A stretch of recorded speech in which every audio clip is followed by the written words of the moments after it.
Histórias, com Henrique Dias. Desde 1989, a Monte Advogados Associados atende com ética, transparência e excelência nas mais diversas áreas do direito. Estamos localizados na Rua Santo Amaro, número 410, na Vila Maia. Oferecemos atendimento ágil e focado nos resultados, com equipe especializada e tecnologia de ponta. Entre em contato via WhatsApp 13 99655 4002. Monte Advogados Associados. Cláudia Moura, Contabilidade. Abertura, alteração e encerramento de empresas, escrituração contábil e fiscal, declarações de imposto de renda, pessoa física e jurídica, planejamento tributário para otimizar seus impostos, consultoria financeira e fiscal. Cláudia Moura, Contabilidade. WhatsApp 13 99739 7509. Cláudia Moura, Contabilidade. Já pensou em tirar a sua ideia do papel e colocar na internet?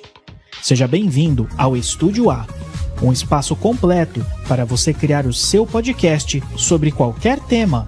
Aqui você encontra sala de espera confortável, ambiente climatizado. Nosso estúdio tem uma infraestrutura top, áudio de qualidade, vídeo com câmeras em Full HD, iluminação diferenciada e um técnico especializado à sua disposição.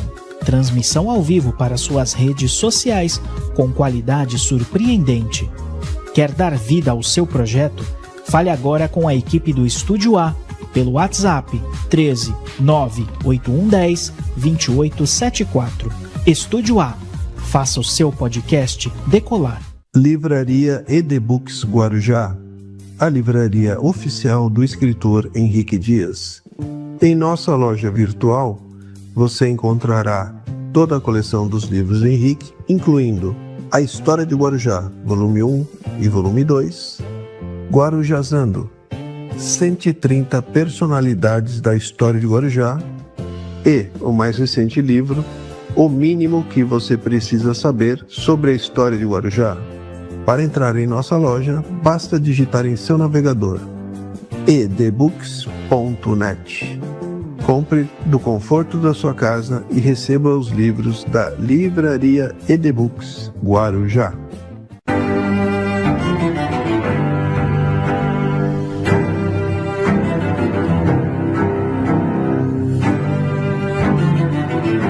Contando Histórias, com Henrique Dias. Muito boa noite, Guarujá! Começando mais um Contando Histórias, o podcast que conta a história da nossa cidade, que conta a história da nossa sociedade, dos nossos entrevistados. Este é o programa número 11, episódio número 11 da segunda temporada. E já vou começar dando um recado para você. Hoje temos aqui um convidado secreto e daqui a pouco eu vou chamá-lo, mas antes vamos chamar você para concorrer a este livro, O Mínimo que Você Precisa Saber sobre a História de Guarujá, lançado recentemente. E aqui você vai ter, em 80 páginas, 8.000 anos entre pré-história e história da nossa cidade. Para ganhar esse livro, basta curtir, comentar ou compartilhar, tá bom? Tanto no Facebook como também no YouTube, onde nós estamos ao vivo agora. Isso posto, vamos também falar deste projeto maravilhoso, que é o projeto do Museu da História do Guarujá. Ainda estamos funcionando, mas precisamos urgentemente de recursos para que esse projeto não naufrague. Então, por favor, ajude o SEDOM nesse projeto. São R$ 59,00 por mês, mas você também pode fazer doações no valor que você tiver possibilidade de fazer, tá bom? Então, não se esqueça, vou deixar na tela aí o QR Code do nosso museu. Você pode fazer diretamente, é só apontar a câmera do seu celular e você faz a doação de R$ 59,00, se transformará num herói, num patrono do museu. Qualquer outro valor é muito bem-vindo. Então, você pode doar R$ 1,00, R$ 5,00, R$ 10,00, não importa. Ou R$ 500,00 também, como aconteceu, graças a Deus, essa semana. E é isso, vamos salvar o Museu da História do Guarujá. Gente, agora então, Quero deixar também claro que estamos aqui nos estúdios da Rádio Litoral Paulista e temos hoje, boa noite, Jailson Leutz, que está na direção técnica do nosso programa. Boa noite, tudo bem? Tudo bem, graças a Deus. Vamos dar sequência no Contando Histórias, no nosso podcast, e agora sim, vou apresentar para vocês o nosso convidado secreto. É um prazer para mim recebê-lo. Muito boa noite, Henrique Dias. Boa noite, Henrique. Boa noite, pessoal do Guarujá. Olha, Henrique, hoje eu estou realizando os meus sonhos aqui, ser entrevistado por você. Pois é, você já estava na minha lista faz muito tempo. É isso aí, Henrique. Brincadeiras à parte, olha, eu estou aqui prontinho para responder as suas perguntas. Muito bom, Henrique. Então vamos lá, vamos começar como eu começo com todos os nossos convidados. Como foi e quando foi a chegada de Henrique Dias ao Guarujá? Bem, Henrique, essa resposta vai começar assim, lá em 1939, tá? Mas ó, já vou te falar, não nasci nesse ano não, hein? Claro que não, você não aparenta ter 86 anos, eu daria uns 80. É isso mesmo. Eu acho que eu tô meio acabadinho, né? Pra você achar que eu tô com 80 anos. Mas vamos lá. Eu vou contar assim essa história com um pouquinho de detalhes. Em 1939, a família Dias chega ao Guarujá. Meu pai era um garoto de 15 anos e iria completar ainda 16 naquele ano. E veio toda a família, pai, mãe, os irmãos dele. Meu pai era o caçula de 13 filhos, né? Vários vieram para o Guarujá, não todos. Acho que uns 5 irmãos. Era o pai, a mãe e uns 5 irmãos. E aqueles anos 1930 foi uma década assim, muito, muito difícil para o povo paulista, sabe? Aconteceram vários episódios que marcaram aquela década. Foi uma década bem sofrida, né? Só vou fazer essa retrospectiva porque é importante. Em 1929 tivemos a quebra da Bolsa de Nova York e afetou diretamente ao Brasil, principalmente em relação às fazendas de café e tal, né? Isso atingiu em cheio quem morava no interior, que era o caso da minha família. Em 30 teve o golpe, né? O Getúlio Vargas deu um golpe e não deixou o presidente eleito assumir, que seria o Júlio Prestes, queria substituir o Washington Luiz. Washington Luiz, que inclusive sempre dá uma passadinha aqui no Guarujá. Nesse período, então, as coisas não estavam nem bem economicamente e muito menos politicamente.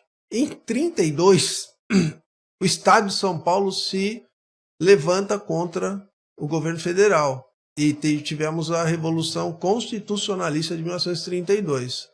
E muita gente morreu, né? Inclusive o Tiago Ferreira, aqui de Vicente de Carvalho, foi uma das vítimas em campo de combate dessa revolução. Aí também passamos por uns períodos de doenças, de epidemias. Tivemos malária, febre amarela, maleita, né? Pelo interior. Isso pegou a minha família em cheio, né? Os meus avós, meus tios, meu pai moravam na região de Marília nessa época aí. E acho que foi, se eu não me engano, segundo o relato deles, por volta de 1937, eles mudaram para São Paulo. E aí começaram a trabalhar e viver em São Paulo. E surgiu a oportunidade, depois de quase 2 anos, de eles mudarem para o Guarujá, porque um dos cunhados do meu pai, ele tinha um cargo importante na polícia da época, extinta Guarda Civil, e ele era gaúcho, inclusive, né? Tinha uma certa ligação com o governo federal, que tinha muito interventor naquela época, né? O governador não era eleito, era o Adhemar de Barros, foi indicado pelo Getúlio Vargas para ser o interventor no estado de São Paulo. E nessa época o Adhemar vinha muito ao Guarujá também. A gente tem vários relatos sobre isso. Então, continuando, Henrique, não sei se o pessoal está gostando, mas vamos lá. Vamos dar sequência aí que tem tudo a ver, família Dias, com tudo isso que eu estou contando. Esse meu tio tinha uma certa amizade com o Alberto Quattrini Bianchi, que era o dono do Grande Hotel e do cassino, né? Isso foi em 1939. E aí eles conseguiram emprego para vários membros da família no Grande Hotel e no cassino. Inclusive meu pai, né? Meu pai trabalhou no cassino desde que chegou aqui no Guarujá, de 15 para 16 anos. Ele trabalhava como um assistente dos funcionários das mesas de jogos. Então era para buscar um cigarro para o jogador, lá para o apostador, trocar fichas, buscar água, um vinho, essas coisas do uísque, né? Então ficava ali, no que fosse necessário, eles providenciariam para manter o apostador jogando, né?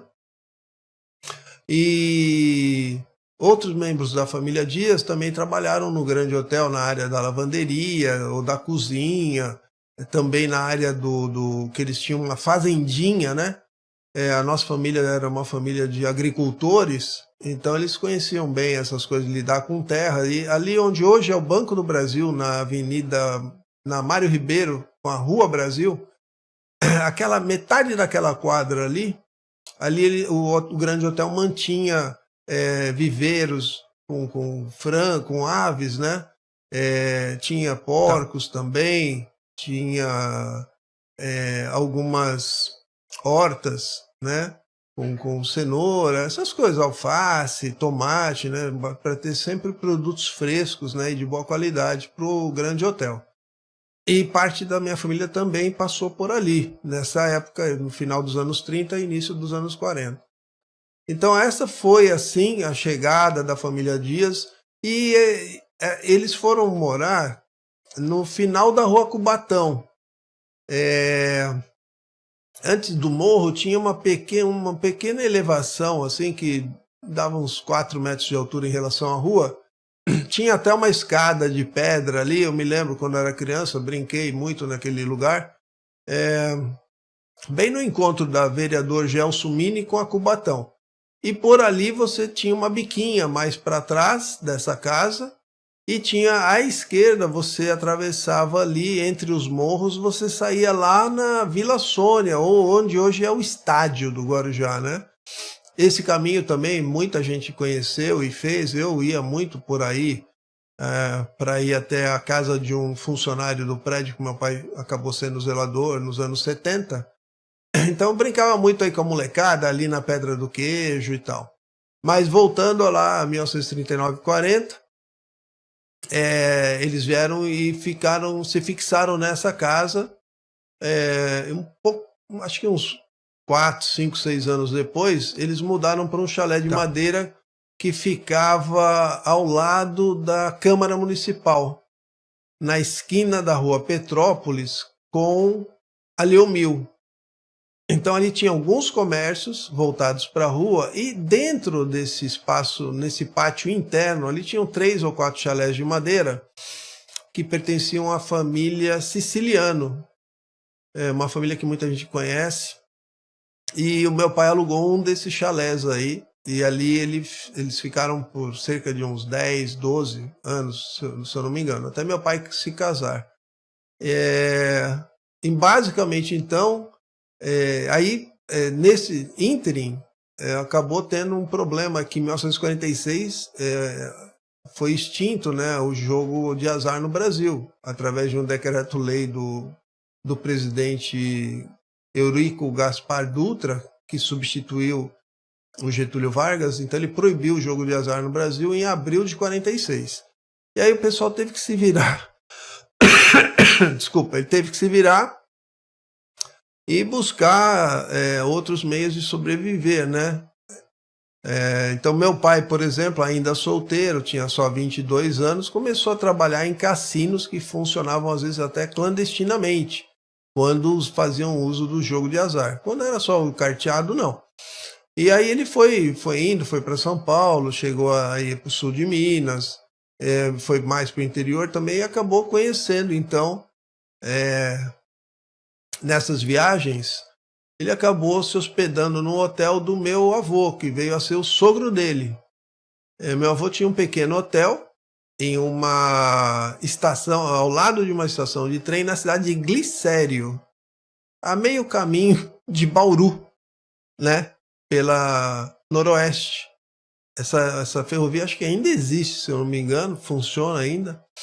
E meu avô tinha esse pequeno hotel ali. Logo depois, acho que foi bem no final dos 40,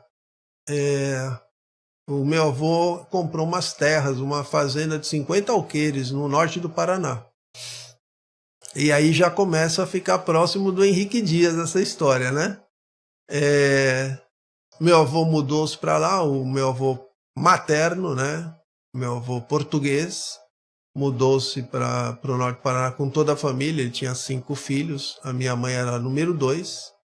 E chegando no Paraná, eles estavam desbravando lá, porque pegou bem, era a nova fronteira do Brasil na época, era o norte do Paraná, né? Uma terra riquíssima, que eles chamavam de terra roxa, para plantar era excelente. Então meu avô desbravou a região lá com os filhos e com empregados contratados e formou a fazenda dele lá. E, paralelamente, ele também comprou uma série de terrenos na cidade e construiu algumas coisas, né? Construiu a casa dele, construiu um cinema grande até, se eu não me engano, tinha 500 ou 600 lugares. Esse prédio ainda existe nessa cidade chamada Itambaracá. E ele comprou um quarteirão inteirinho onde ele fez um posto de gasolina enorme, que era o único da cidade na época. E lá no restante desse quarteirão, ele também usava para pequenas plantações, mandioca, tinha galinheiros. Eu adorava ir para lá na minha infância para ter minha própria fazendinha ali, né? Bem na cara da casa, tudo. Era só atravessar a avenida lá, já estava do outro lado. E é lá que eu vou nascer em 1961. Eu vou nascer no Paraná, na cidade de Bandeirantes, que era uma cidade ao lado de Itambaracá. Itambaracá não tinha hospital. Lembra um pouco o Guarujá da época, né? Que em 61 o Guarujá também não tinha hospital. E eu nasci na cidade de Bandeirantes e fiquei morando lá até 3 ou 4 anos. Aí nasceu também a minha irmã caçula, a Maria Rita. Muitas pessoas a conhecem como Maíta, né? Então, nessa época, a família resolve voltar para o Guarujá, meu pai resolve voltar para o Guarujá. Nós já éramos 6 aí, né? Meu pai, minha mãe, o Marcos, o meu irmão mais velho, a Angélica, depois eu e, por último, a caçulinha que chegou. A Maíta chegou aqui no Guarujá, devia ter 2 anos, 1 ano e meio, 2 anos. Eu cheguei com a idade entre 3 e 4 anos também. E meu pai veio para trabalhar como zelador, né? Foi a oportunidade de trabalho que ele teve. O primeiro prédio que eu me lembre foi o edifício Noemi, que ainda existe, lógico, né? Ele fica na Rua Brasil, esquina com a Mário Ribeiro. Nós ficamos um tempo ali. Dali nós fomos para a edifício Bertioga, depois Miramar e Alvorada, isso tudo 67, 68, por aí. Foi quando eu entrei no grupo escolar Vicente de Carvalho. Beleza, Henrique. Então agora, conta um pouquinho mais dessa história da sua família e depois a gente vai mais para o futuro. Então, falando mais para trás da família ainda, né? Naquela época que o meu pai trabalhava, de 15 anos, aí ele foi sendo promovido no cassino. E depois, ele já adolescente, mocinho, usava aqueles ternos brancos, né? De casimira inglesa, sapato bico fino, aquela coisa todo super mega elegante. Todos os funcionários, o modus operandi deles eram todos iguais, pessoas o fino trato, tinha que ter fino trato, né, para trabalhar com o grande hotel e no cassino. Então meu pai foi foi assim, educado, entre aspas, dentro do cassino e do grande hotel para ter esse comportamento, né? De muita educação, refino, o modo de andar, o modo de ficar parado, né? Não se podia encostar em balcão, não se podia encostar em parede, tinha que ter postura. E eu sempre escutei, assim, que eu sempre me chamava muita atenção, é que meu pai contava que eles saíam nas madrugadas, né, para voltar para casa, principalmente na época que ele morava na rua Cubatão, porque depois ele mudou ali para a quadra de trás, ele andava 60 metros, já estava em casa, né? Nessa parte já que ele já tinha uns 4, 5, 6 anos de cassino ali.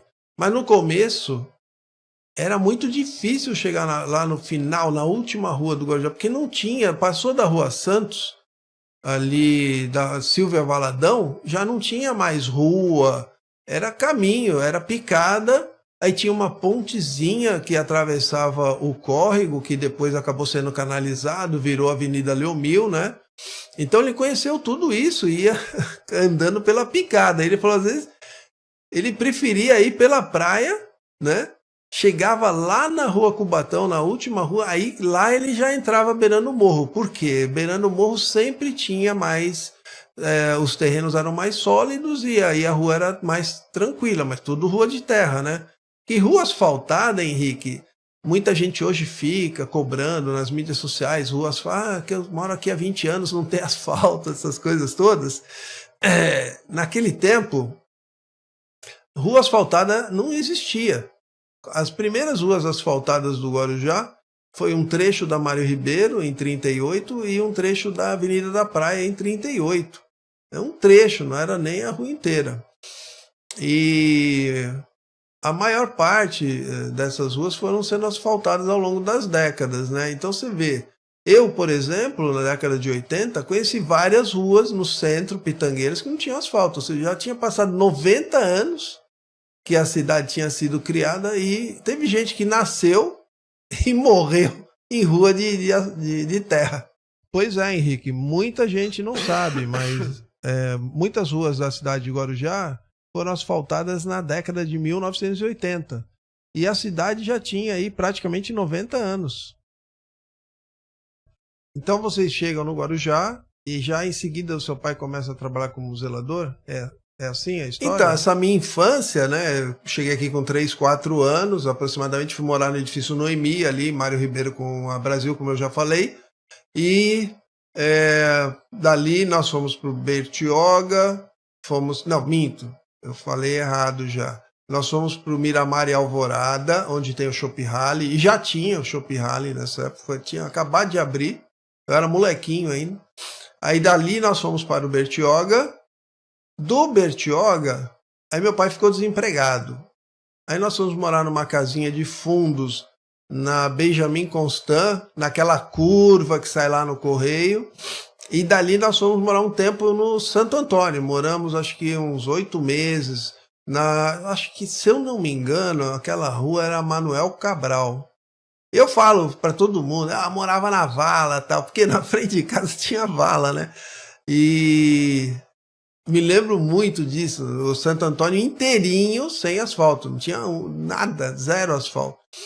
E tinha essa vala na frente da nossa casa, e dali eu já estava estudando no Vicente Carvalho. Apesar, Henrique, de eu ter começado o meu primeiro ano primário, isso em 1968, foi no Raquel. No Raquel, eu fiz os primeiros 6 meses do primário com a professora Daisy Ventura, que teve que sair nesse período porque ela ficou grávida. E aí, se eu não me engano, quem a substituiu foi a professora Ieda Maria, que hoje é dona de uma escola, né? E é isso, aí fui para o Vicente de Carvalho completar o primário. Que legal, Henrique. Fala para mim, fala para também quem está nos acompanhando aqui ao vivo no nosso podcast, quem foram as suas primeiras professoras? Então, como eu te falei, a primeira professora do Raquel foi a professora Daisy Ventura, mãe dos meus amigos, né, do Fernando, do saudoso Álvaro, do Binha, né, e da Adélia, né? Casada com o Reginaldo Vieira. Então, se eu for ficar falando o nome aqui, todo mundo vai emendando tudo. Aí eu fui pro Vicente de Carvalho e eu também fui aluno da minha... eu acho que por alguns meses eu fui aluno da minha prima, que era professora, Elza Stelzer. E fui da Dona Zilda também. Dona Zilda morava ali quase em frente ao ginásio Guaibê. Muita gente se lembra dela, uma pessoa muito bacana. Do 4º ano primário eu já não me lembro. Eu precisava ter acesso a esses documentos do Vicente de Carvalho, viu? Porque eu gostaria muito de me lembrar. E também dos meus colegas do primário lá do Vicente de Carvalho, eu lembro de bem poucos. Lembro de umas briguinhas que eu arrumei lá na rua, tal, aquela coisa de cospe aqui, tua mãe não é homem.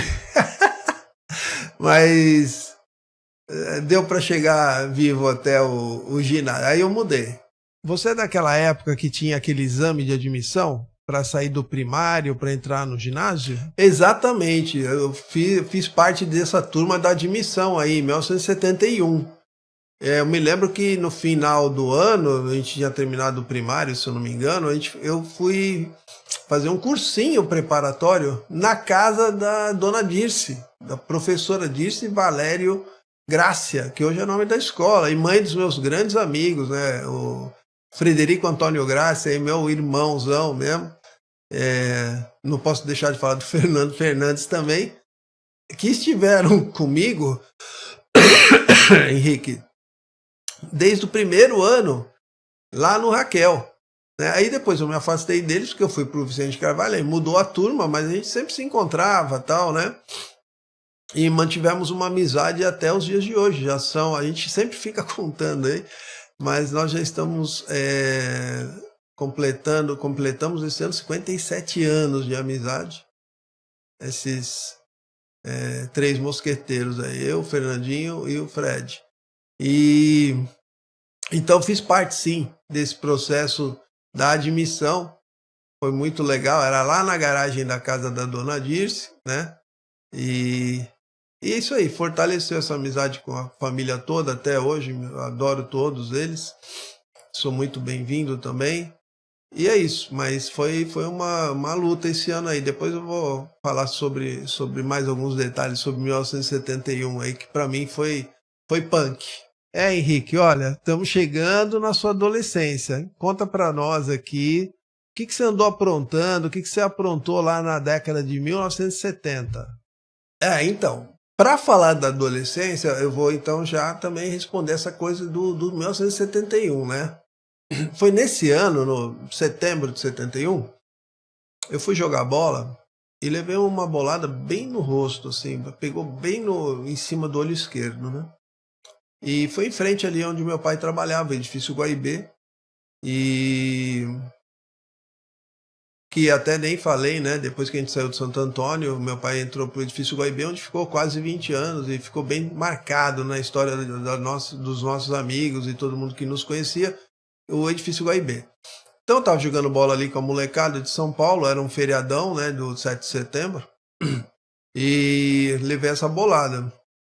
2 horas depois, Henrique, eu entrei voltei a sair da praia e tal, tomei banho, e quando eu entrei na cozinha para perguntar para minha mãe o que tinha de almoço e tal, eu comecei a perceber que o meu olho começou a ficar preto, assim, de baixo para cima. Foi ficando preto, ficou totalmente preto, sem visão nenhuma. E eu tive um descolamento total de retina. Em 1971, os recursos médicos eram bem inferiores aos de hoje, né? E apesar de tudo que foi feito, a cirurgia, eu acabei não recuperando a visão desse olho. Fiquei com visão monocular, fiquei só com a visão do olho direito e vida normal. Tanto que, apesar de muita gente saber do meu problema, muita gente também não tinha ideia.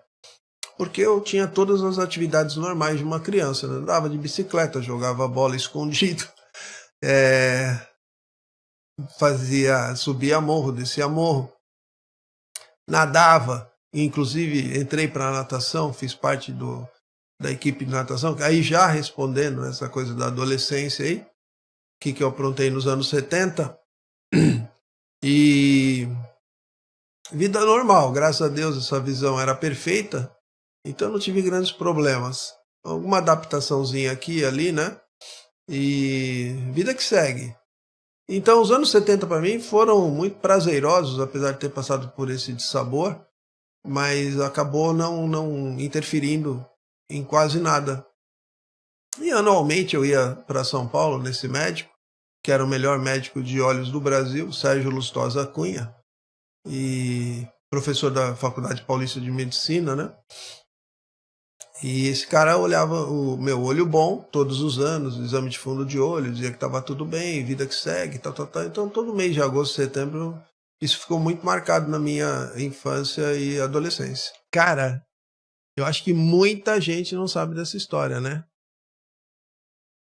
Algumas pessoas da época sabem essa história do olho e essa parte da minha adolescência. Inclusive eu já contei isso em 2 livros. A do olho está bem descrita no Fidel Quadrilhão com a minha, e essa da adolescência está bem descrita também no Guarujazando. Dos seus livros, nós vamos falar daqui a pouquinho, no próximo bloco. Que mais? Nos anos 70, assim, que vale a pena falar, né? Eu fundei, junto com o Berreta e com o saudoso Paulo Rogério da Costa, que nos deixou recentemente, a FILAG. Eu tinha coleção de selo, o Berreta também, o Paulinho também estava começando, que ele era mais novo que a gente, uns 2, 3 anos. Aí eu fiz essa proposta para eles, vamos criar uma associação filatélica, e a gente criou a FILAG, chamava Filatélica Amadora de Guarujá. A sede era na casa de zeladores do edifício Icanhema, onde o seu Inácio, o pai do Paulo, era o zelador. Só que o seu Inácio já não morava mais no prédio, né? Ele tinha um apartamento próprio na Rua Santos, com a dona Lúcia, onde morava o Paulo também. E a gente tinha liberdade ali para ter a nossa sede, era uma maravilha, né? Entre os meninos que eu me lembro que faziam parte desse clube, tinha o Irineu Pereira, o Sidney, dentista, o Hispana, né? Quem mais? O Berreta, o Paulo, eu. E agora me foge mais alguém. E a filatelia, então, dominou uns 2, 3 anos da minha vida, né? Eu gostava muito e a gente foi se profissionalizando, entre aspas, né? Principalmente eu e o Paulo. O Berreta já foi depois largando um pouco a mão. E aí tinha os passeios de bicicleta, né, pelos morros, aí subia tudo quanto é lugar aí. Hoje, onde tem mirante, a gente ia na cara e na coragem, né? Costão das Tartarugas, me lembro de ir várias vezes lá. Península, subia a Península direto. Galhetas, então, meu Deus, Galhetas a gente ia pescar com meu pai pescava garopa, me levava nas quintas-feiras, né, que acabou até se tornando tradicional a folga dos zeladores nas quintas-feiras, graças a essas iniciativas feitas pelo meu pai e pelos amigos deles. Nas quintas-feiras passaram a ser tradicionais folgas dos zeladores no Guarujá. Aí também joguei futebol de praia, tinha a época da discoteca, né, a gente tinha uma turma que fazia bailinho. Entre eles, nessa época, tinha Eládio, Cri-Cri, o saudoso Álvaro Ventura, como eu já falei, o Gelson, Mapa, Pajete. Então essa é a nossa turminha aí das baladas, embalos de sábado à noite, da época do John Travolta, pegou bem cheia a nossa geração e a gente se divertia bastante, né? A gente não tinha muitos recursos econômicos, mas a gente acabou tendo assim uma vida bem divertida, alegre, saudável, né? Como eu falei, nadei pelo Guarujá durante 2, 3 anos, 4 anos mais ou menos. Joguei capoeira. Então, vida anos 70 foi bem legal. Acho que eu falei tudo dos 70. Eu voltei pro Raquel, né? Então eu saí do Raquel depois de fazer o primeiro semestre do primeiro ano primário e voltei para o Raquel na 5ª série. Eu acho que eu e a minha turma, nós estamos na 5ª série até hoje, a gente fala. E quando a gente se reúne só sai palhaçada. A gente acabei fazendo o ginásio completo no Raquel e o colegial. Então, saí do colegial em 79. E aí terminou minha história nos anos 70, eu acho que... depois eu falo mais. Olha, a gente já está chegando perto da faculdade, dos tempos da faculdade. Como é que foram esses seus estudos universitários lá no fim dos anos 70, então? Então, terminado o Raquel, eu fiz 1 ano de cursinho e me preparei, várias vezes tentei, né? Na 4ª tentativa, porque era semestral, né? Os vestibulares aí em Santos, eu entrei na Faculdade de Arquitetura de Santos. Antes eu já tinha entrado também na Faculdade de Desenho Industrial, fiz 6 meses no Santa Cecília. Acabei até pegando umas informações bem interessantes que me ajudaram nas minhas coisas, né? E entrei então na Faculdade de Arquitetura em 81 e aí aconteceu um outro problema, né? Quando eu estava já no 3º ano, eu tive um problema também de saúde aí bem grave. E aí, Henrique? Eu sei que foi mais ou menos nessa época que você teve um problema no seu outro olho, né? Pois é, Henrique. Aí esse problema de saúde foi exatamente no meu olho bom, né? E tive um problema muito grave e acabei perdendo a visão desse único olho que eu enxergava em 84. Isso foi em abril. E aí tem toda uma história aí. Cara, é sério? Conta essa história aí. Eu fui condenado a ficar cego o resto da vida, né? Graças a Deus isso não acabou acontecendo. Foi uma intervenção realmente divina, porque eu consegui voltar a enxergar nos Estados Unidos e as palavras que as pessoas falavam no hospital na época é que era de milagre, miracle em inglês, né? As minhas chances eram muito pequenas, era de 1 a 3%. E realmente consegui voltar a enxergar, cheguei a dirigir carro, ainda em 84. E os médicos, esse médico que eu citei anteriormente, ele era, como eu falei, o melhor médico oftalmologista do Brasil naquela época. E ele falou que não aconselhava a minha ida para os Estados Unidos, porque eu iria escutar em inglês o que eu já escutei em português, que não tinha o que fazer. Só que aí vem aquela coisa da intervenção divina, né? E aí nós fomos para os Estados Unidos, com a ajuda de uma campanha muito grande, de vários amigos, vários familiares. Foi uma comoção, né? Quem me conhecia, quem conhecia os meus pais, todos, e nós nos unimos aí em torno dessa causa. Aliás, acho que aconteceram coisas similares aqui no Guarujá, mas que eu me lembre, essa campanha em favor da minha recuperação, se não foi a última de grande porte, de repercussão grande, foi a penúltima, né? E graças a Deus deu certo e eu pude voltar a enxergar e manter uma visão durante quase 30 anos, né? E aí depois é outra história. Caramba, meu, isso aí dá uma baita de uma novela, né? Então, quem sabe, né? Quem sabe alguém se interessa aí por transformar essa história do Fidel com a dele e eu com a minha aí numa novela. Ó, vou criar uma porcentagem, hein? Ah, pode deixar. Eu já até sei o número da tua conta. Da tua conta lá do banco. Não vou falar o nome. Então, Henrique, já estamos chegando bem próximo aí do final deste primeiro bloco. Pessoal, esse programa também nós temos o apoio da Rádio Litoral Paulista, os estúdios onde nós estamos nesse momento estão disponíveis.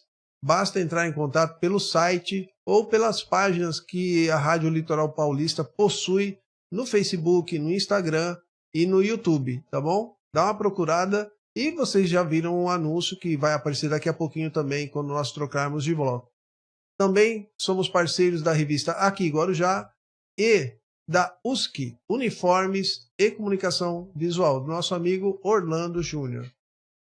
Então, segura aí, Henrique Dias, aguenta a mão, vai ter um segundo e talvez até um terceiro bloco, você está se comportando bem, né?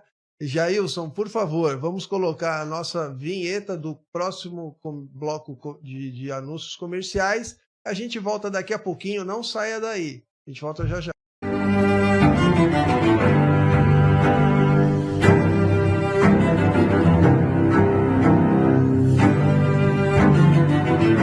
Contando Histórias, com Henrique Dias. Desde 1989, a Monte Advogados Associados atende com ética, transparência e excelência nas mais diversas áreas do direito. Estamos localizados na Rua Santo Amaro, número 410, na Vila Maia. Oferecemos atendimento ágil e focado nos resultados, com equipe especializada e tecnologia de ponta. Entre em contato via WhatsApp 13 99655 4002. Monte Advogados Associados. Cláudia Moura, Contabilidade. Abertura, alteração e encerramento de empresas, escrituração contábil e fiscal, declarações de imposto de renda, pessoa física e jurídica, planejamento tributário para otimizar seus impostos, consultoria financeira e fiscal. Cláudia Moura, Contabilidade. WhatsApp 13 99739 7509. Cláudia Moura, Contabilidade. Já pensou em tirar a sua ideia do papel e colocar na internet? Seja bem-vindo ao Estúdio A, um espaço completo para você criar o seu podcast sobre qualquer tema. Aqui você encontra sala de espera confortável, ambiente climatizado. Nosso estúdio tem uma infraestrutura top, áudio de qualidade, vídeo com câmeras em Full HD, iluminação diferenciada e um técnico especializado à sua disposição. Transmissão ao vivo para suas redes sociais com qualidade surpreendente. Quer dar vida ao seu projeto? Fale agora com a equipe do Estúdio A pelo WhatsApp 13 98110 2874. Estúdio A. Faça o seu podcast decolar. Livraria ED-Books Guarujá, a livraria oficial do escritor Henrique Dias. Em nossa loja virtual, você encontrará toda a coleção dos livros de Henrique, incluindo A História de Guarujá, volume 1 e volume 2, Guarujazando, 130 personalidades da história de Guarujá, e o mais recente livro, O Mínimo que Você Precisa Saber sobre a História de Guarujá. Para entrar em nossa loja, basta digitar em seu navegador edbooks.net. Compre do conforto da sua casa e receba os livros da Livraria ED-Books Guarujá.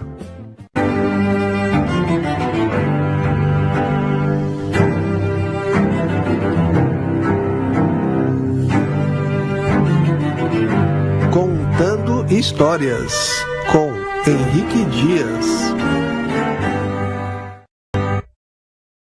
Voltamos com o segundo bloco do nosso programa Contando Histórias. Já vou começar convidando todos a participarem do sorteio do mínimo que você precisa saber sobre a história de Guarujá. Para ganhar esse livro aqui hoje, basta curtir, comentar e compartilhar, tá? Quem fizer duas dessas tarefas vai estar melhor do que quem fizer uma, já vou avisando.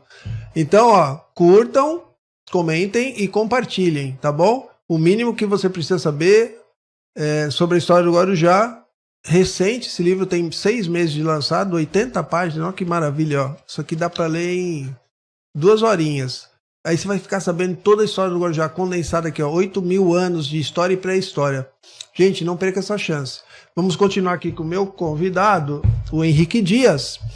Henrique Dias, agora, segundo bloco, vamos falar da sua vida adulta. O que você pode destacar aí dessa fase da sua vida?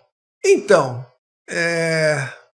eu me casei, isso tudo aconteceu em 84, eu acabei indo para os Estados Unidos, fiquei lá cerca de 2 anos. Minha vida adulta, então, deu essa cambalhota, né? Eu tive que reinventar tudo. Eu costumo falar, Henrique, que o Henrique Dias, aquele Henrique Dias que até agora nós falamos, morreu lá em abril de 84. Nasceu um novo Henrique Dias, né? Seria um segundo Henrique Dias aí. Porque realmente a vida muda, os amigos mudam, a dinâmica do dia a dia muda.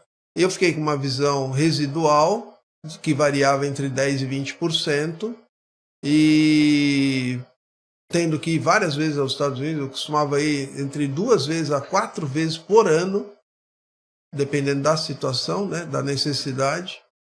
E foi lá que eu acabei conhecendo a minha primeira esposa, em Miami, e nós nos casamos aqui no Brasil em 89. Ela era de Campinas, uma família muito conhecida em Campinas, e eu, então, com essa minha primeira esposa, a Viviane, nós tivemos 2 filhos, né? A Rebeca nasceu 5 anos depois do nosso casamento, em 95, e o Henrico nasce em 97. Então eu tenho 2 filhotes que moram nos Estados Unidos, né? E que eu mudei para lá depois, em 98. Então o Henrico foi com 1 ano, a Rebeca tinha 3, e aí eles foram criados lá.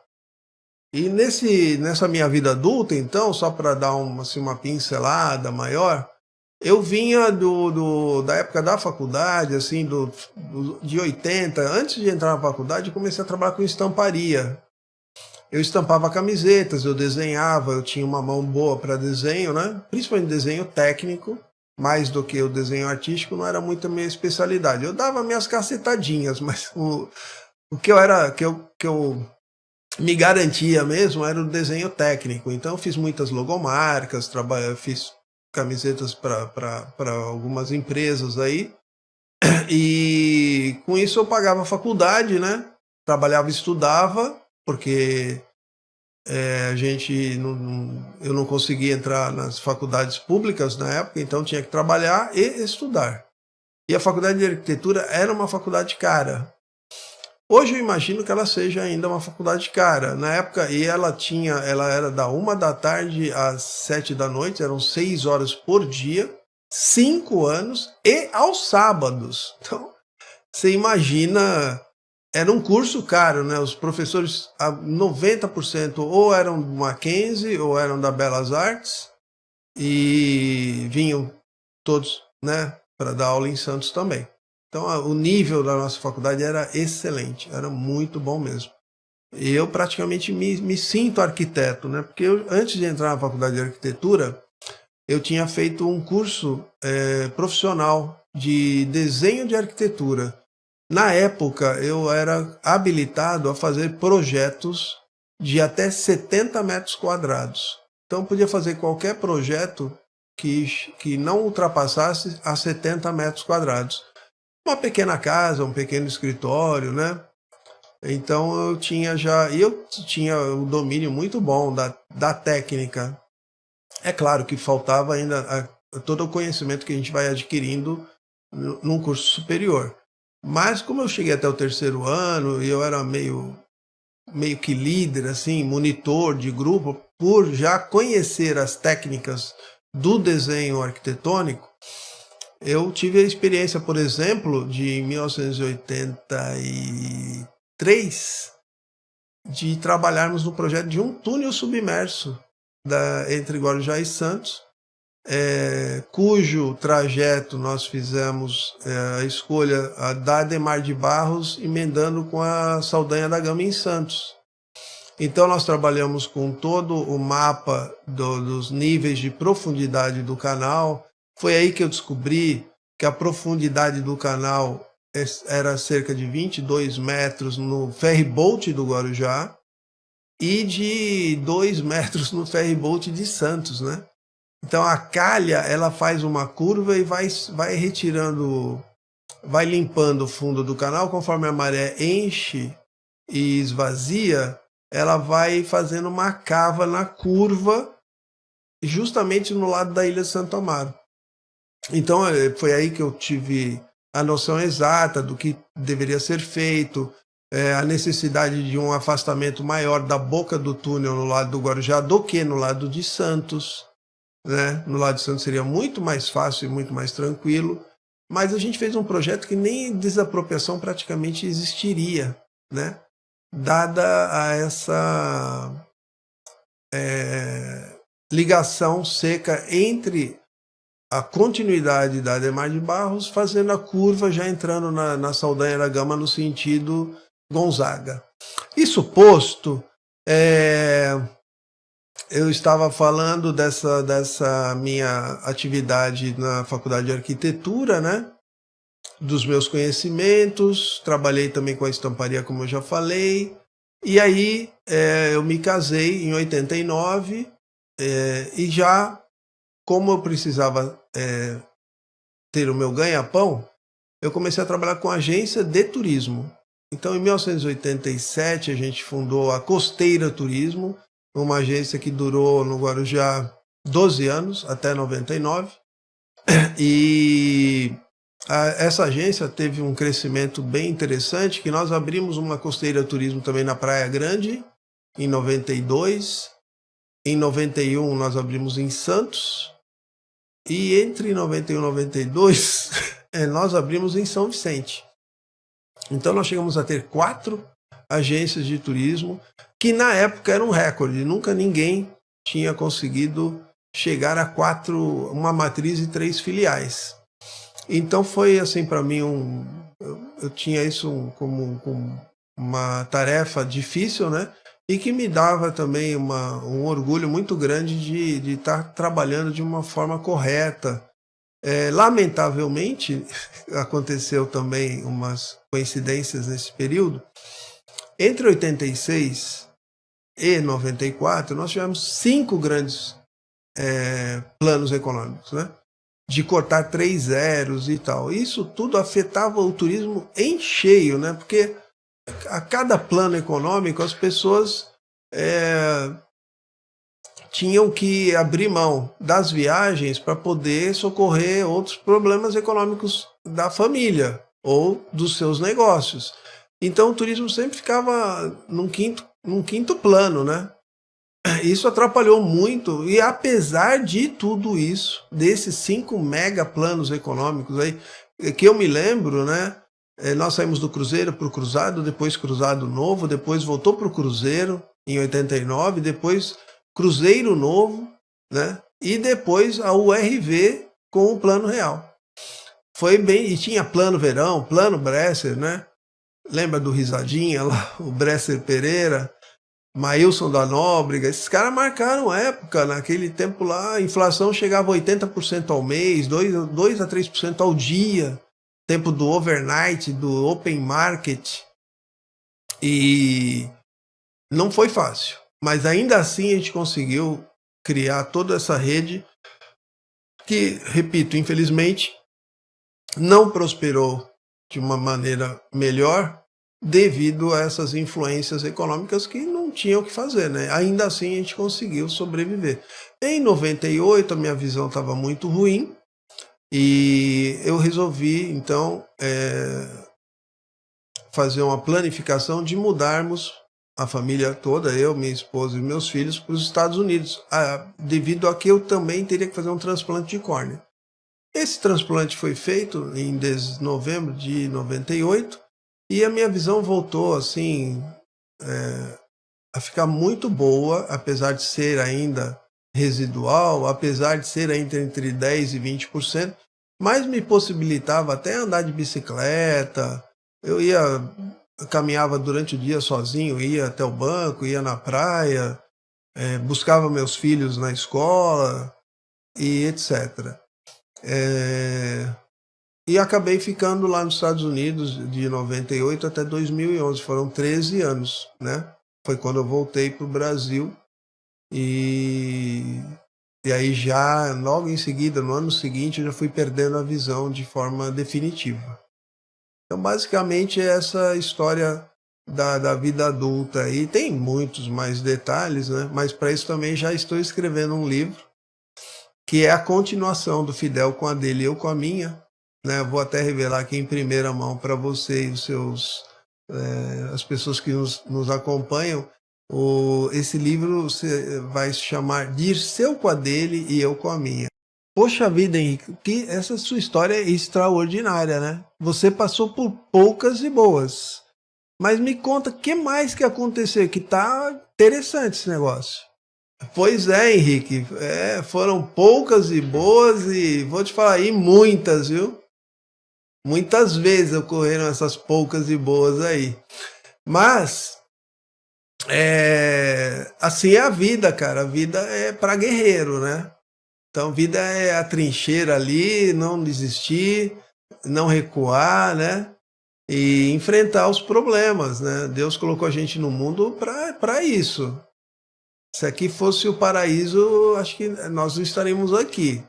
Então, para quem sabe dessas coisas, eu não preciso me estender muito, mas eu estou aí sobrevivendo, vivendo, lutando, tentando transformar um limão numa limonada todos os dias. E já enfrentei vários leões, e enfrento ainda, não é fácil. Como eu disse, em 2012 aí já praticamente perdi a visão. Hoje eu não enxergo, muita gente nem imagina isso, porque me vê andando, falando, olhando para a câmera, dando tchauzinho. Então o pessoal pensa que eu tenho uma visão, ou que eu enxergo mesmo, né? Mas isso faz parte da brincadeira, entre aspas, né? Se a gente pode chamar isso de brincadeira também. Eu preciso...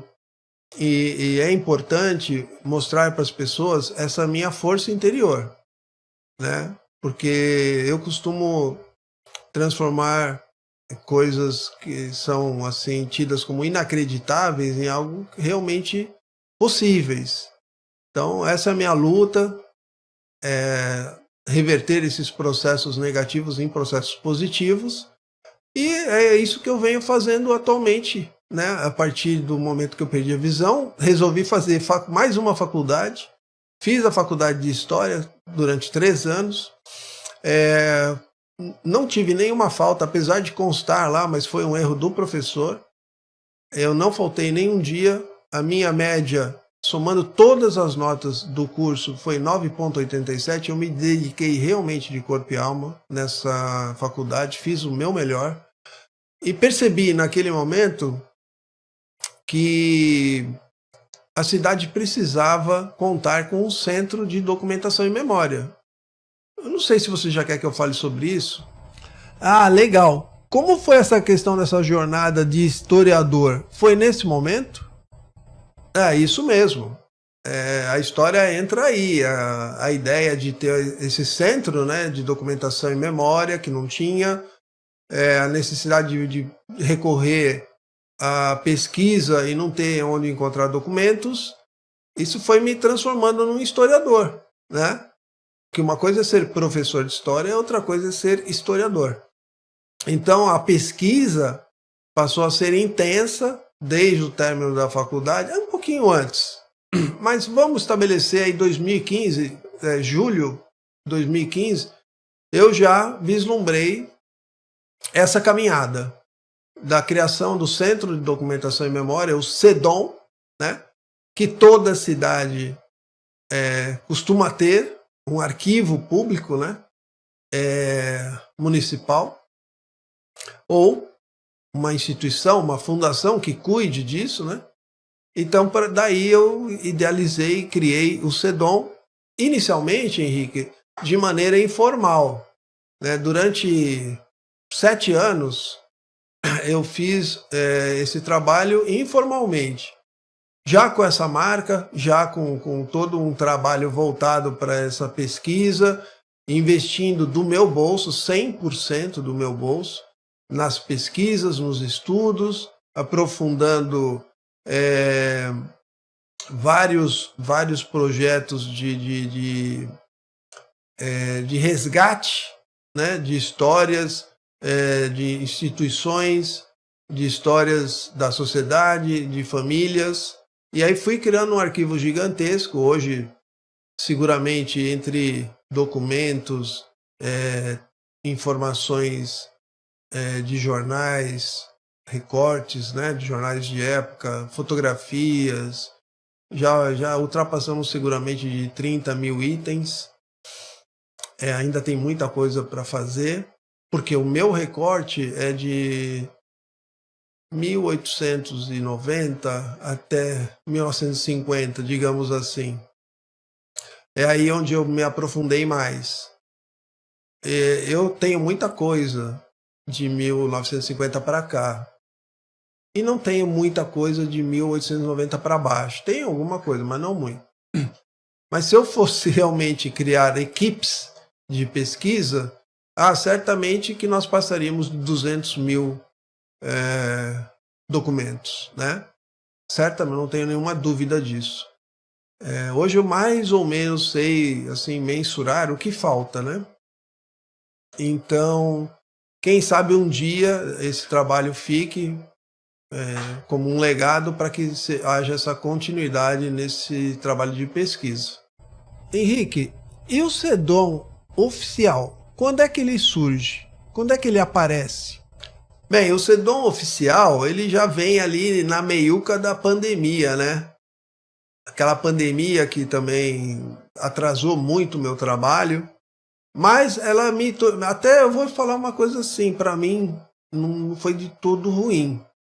Por quê? Em 2021 eu publiquei o meu primeiro livro sobre a história do Guarujá. Um livro projetado para fazer parte de uma coleção com 5 tomos, né? 5 volumes. Esse é o primeiro volume, inclusive você tem ele aqui, né? No seu estúdio. A História do Guarujá, volume 1, contando entre 1890 e 1956. 56 porque foi o ano que teve a inauguração da Igreja Matriz, aí eu fecho o capítulo da Capela Matriz, e também o ano onde houve a última viagem do nosso trenzinho, né? E dos nossos bondes elétricos, que foi 12 de julho de 56. Aí eu estendi esse período nesse volume especificamente, porque esse é um volume estrutural, urbanístico, né? Eu conto toda a parte urbana do Guarujá, tanto nas questões ligadas, por exemplo, como eu disse agora, o transporte público, a Igreja Católica, a área de ensino, as artes, né? As notícias da época, a parte do grande hotel, do cassino. Então tudo isso em forma cronológica, desde 1890 até 1956. Então, bem, voltando.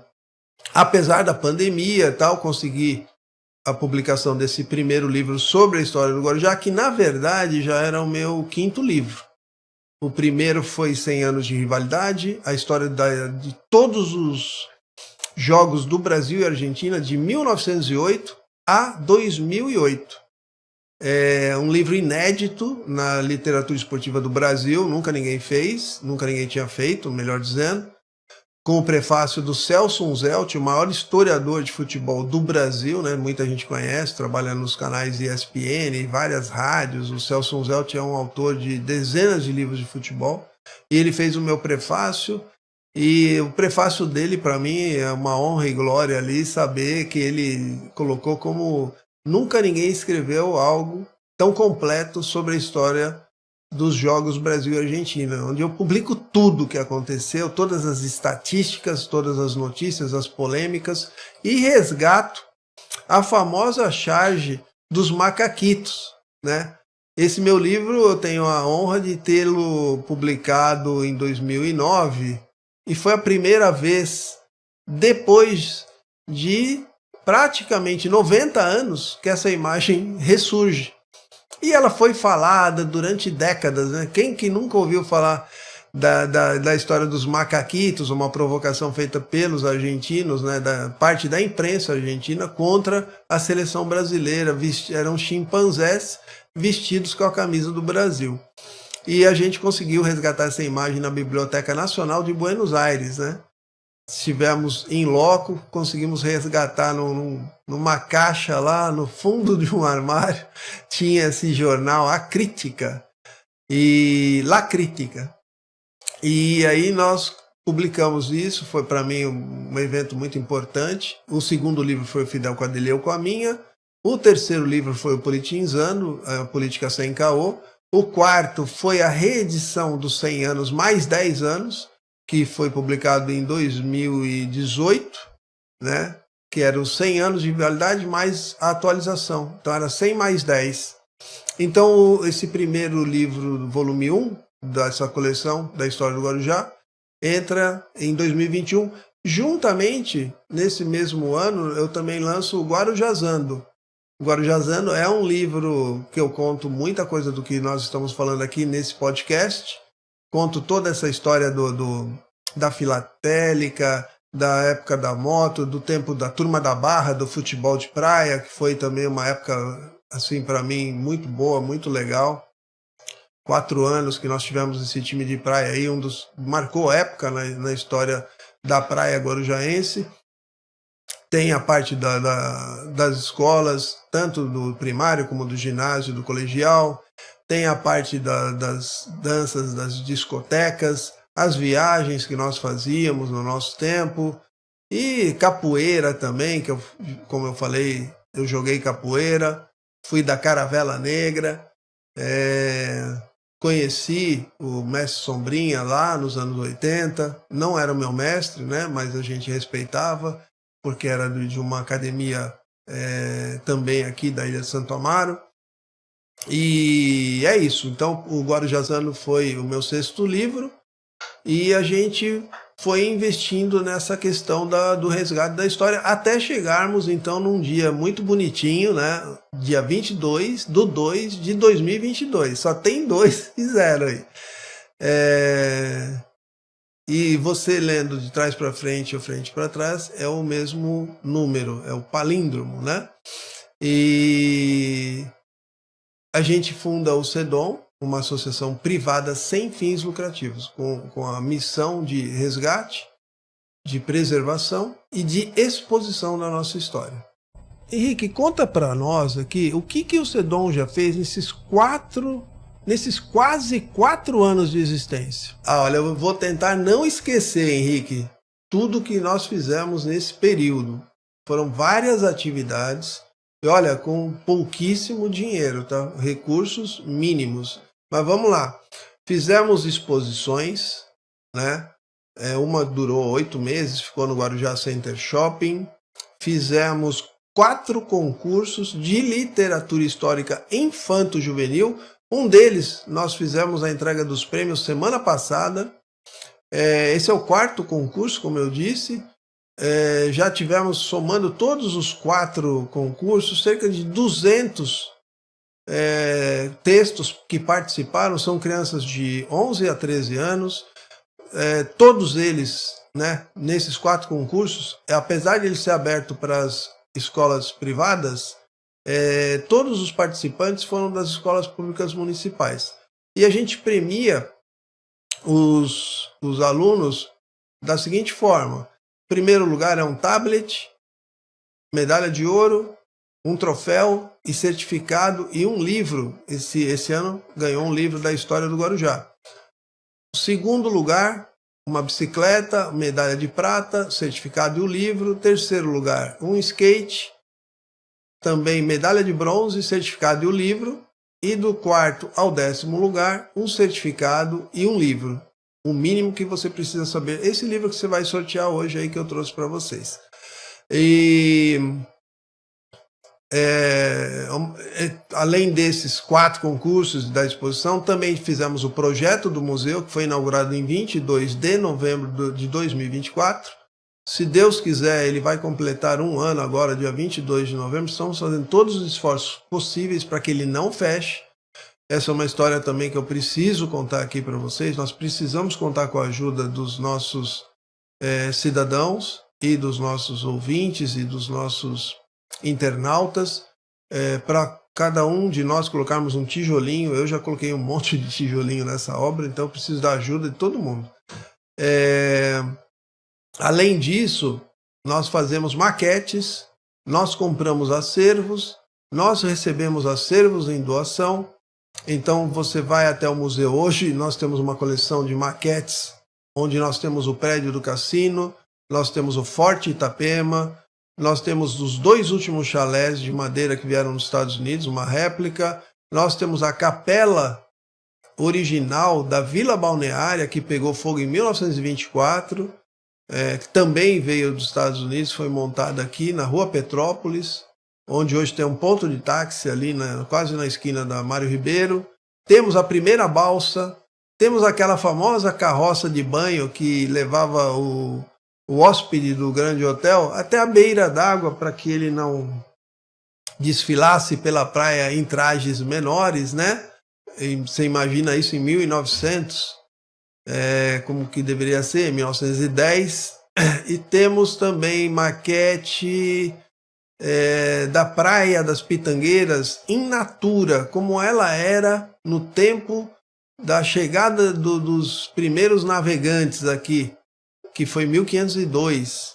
Então nós temos os relevos dos morros, né, da forma mais próxima do original possível, porque muitos morros foram desgastados, desmontados nas suas faces, nem todas elas, mas em alguma face foi utilizado muita pedra desses morros também para fazer as guias, sarjetas, muros de arrimo, casas, né? Muitas casas usaram essas pedras.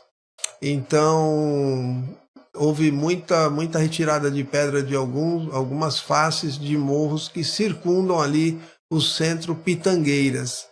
Então nós temos essa maquete, temos uma coleção de bustos sensacional, que foi feita pelo Oswaldo Santos, o baiano das Astúrias, com 25 bustos dos prefeitos do século XX.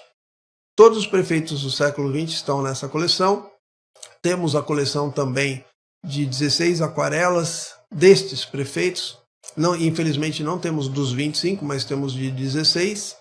Temos uma coleção muito legal, são cartões postais coloridos de 1960 até o ano da década de 1990.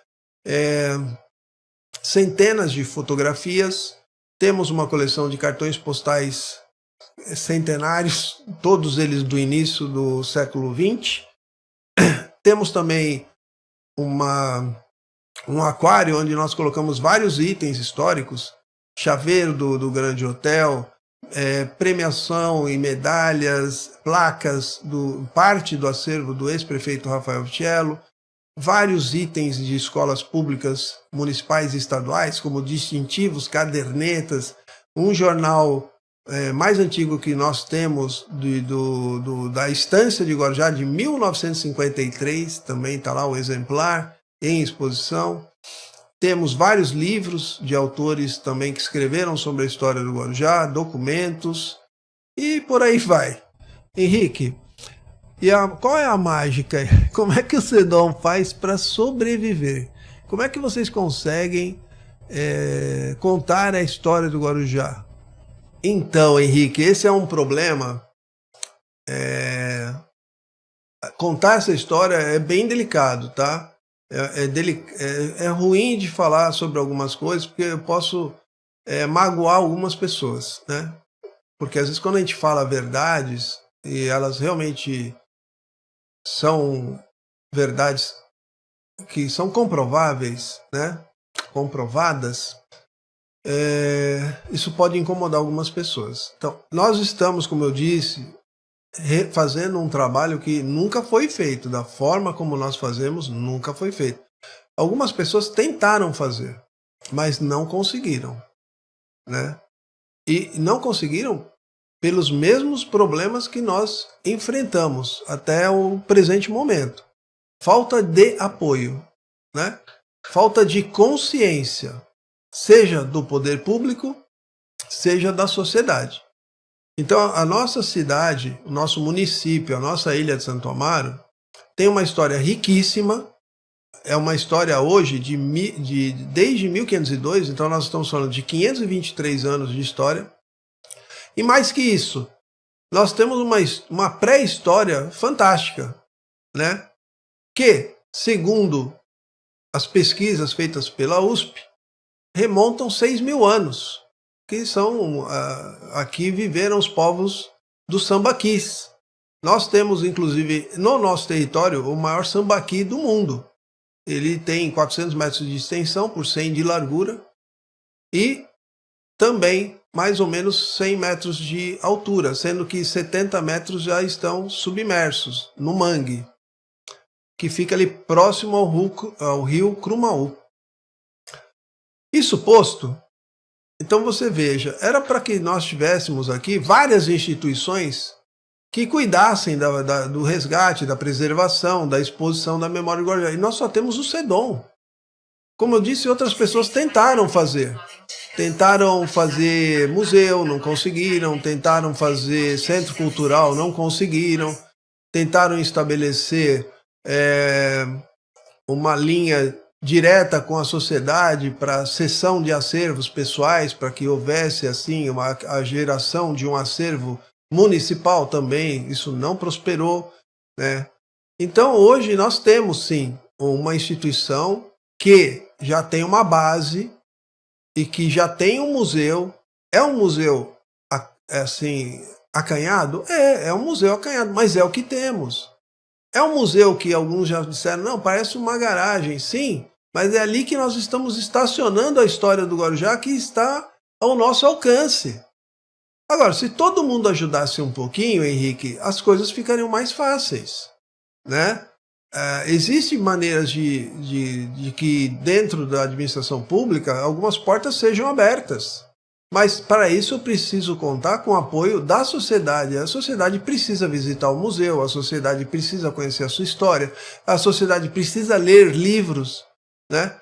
Que estímulo eu tenho como escritor, Henrique, se eu publico 300 livros sobre a história do Guarujá, volume 2, por exemplo, onde eu conto a história de 32 famílias, eu faço a história, eu conto a árvore genealógica de forma literária. Vou contando as gerações, quem eram, o que fizeram, quando nasceram, com quem casaram, etc. E tem dessas 32 famílias, 10 famílias que nunca compraram sequer um exemplar. E sabem do livro e me ajudaram com informações, mas não tiveram sequer o interesse em comprar um exemplar. Então, que estímulo eu tenho de publicar o volume 3, que está praticamente pronto, sabendo que ele vai ficar em caixas dentro da minha sala lá? Eu não estou precisando de banquinho para colocar os meus pés quando eu sento na minha poltrona. Estou precisando que as pessoas conheçam a sua história, que as pessoas respeitem o nosso patrimônio histórico. Todo mundo passa ali na Adhemar de Barros, em frente a um edifício que tem mais de 200 anos, que é o casarão do Santa Emília. E fica todo mundo na mídia social. Alguém precisa fazer alguma coisa. Precisa fazer isso. Mas ninguém arregaça a mão e faz. Mesmo porque aquilo é do Estado de São Paulo, não é da Prefeitura. Então, pega, escreve um e-mail para o governador, manda uma carta para o governador, faz alguma gestão que faça essa mensagem chegar no secretário de Cultura do Estado de São Paulo, faça alguma gestão que chegue no secretário de Cultura do Guarujá ou do prefeito do Guarujá, pedindo para ele que ele acesse o ente responsável por aquele imóvel, porque daqui a pouco vai desabar. Aí vai todo mundo, ninguém faz nada. Olha, o SEDOM está fazendo. As pessoas precisam botar a mão no bolso e dar R$10, R$5, R$50, R$100 para ajudar. A gente faz publicação dos nossos balanços e balancetes em jornais de grande circulação. O SEDOM hoje é, reconhecidamente por lei, uma entidade de utilidade pública na cidade de Guarujá. O SEDOM é uma entidade certificada pelo Gov São Paulo. Nós podemos estabelecer convênio com o governo do estado, mas eu não tenho material humano sequer para elaborar um projeto. Isso custa dinheiro.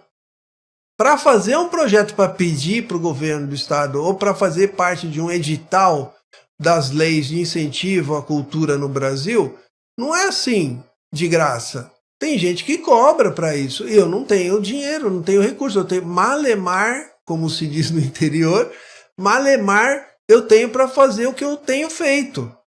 Todo mês eu fecho no vermelho. Eu publico diariamente lá nas nossas mídias. Mídias essas, Henrique, que para minha felicidade, por exemplo, chegaram agora no segunda metade do mês de outubro de 2025, é bom que eu deixe essa data fixada aqui, a 1.700.000 visualizações no mês, né?